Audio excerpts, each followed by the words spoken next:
First of all, I sat like this with you talking about Secret Life of Pets, and I Yeah. think we knew the movie was going to be loved. I don't think we knew it was going to take over the world the way it did. $100 million opening, biggest original opening of all time. I mean, no one, I don't think you predict those things. Ain't no small feat. No, very, very exciting, but it's a testament to our love for our pets. I mean, everyone who owns pets or is approximate to pets typically loves the joy they bring to our lives. So I knew it was going to be a slam dunk as far as a title and an idea. But then for it to be a sequel is, again, that's, rarefied air moments, just like with my day job on Modern Family of going 11 years. This being, a sequel and potentially a third, who knows? It's just incredible.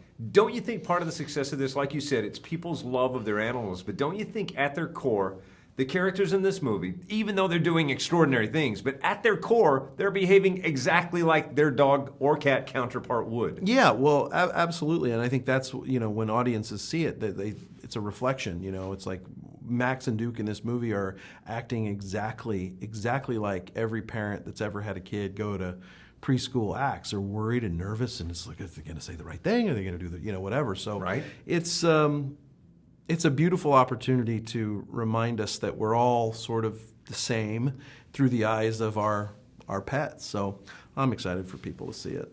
Now, the sad thing about making these movies, often you're never even in the same room with the voice talent that you share this with. Yeah. Were you kind of bummed out that you weren't going to be next to Han Solo? I was in the booth when it hadn't been announced yet that Harrison Ford was going to be in the movie, and I went in for a recording session, and I think Chris Renaud, the director, and Brian were in the session, and they're like, well, we got just found out some pretty cool news of somebody that's going to be in the movie. I'm like, who?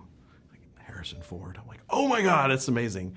But I knew right then and there, I'm like, we're not going to be in the booth with him. My best chance of meeting him and saying hi to him is at something like this. But he's an icon, and just the fact that he signed on as this is his first, voiceover job or foray into animation speaks, volumes about the franchise. I mean, he makes a huge impact, just his name, and his voice is amazing as Rooster. I mean, you just know it the moment you hear it.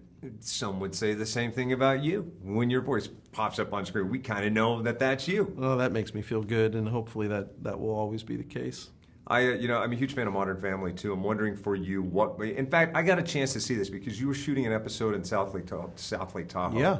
And I watched that, and you can't go anywhere without people going, oh my God, you're the guy! Yeah, well, and especially out of different cities. I was just in London, and I'm literally walking down the street, and I just hear, hey, you're a guy! And it's a black, it's a taxi driver and the black cab drivers, And I'm like, hey, how are you? He's like, just out of the blue. I don't get that in Los Angeles as much as I get in other cities, but it is a reminder when I travel that Modern Family has a very wide-ranging reach.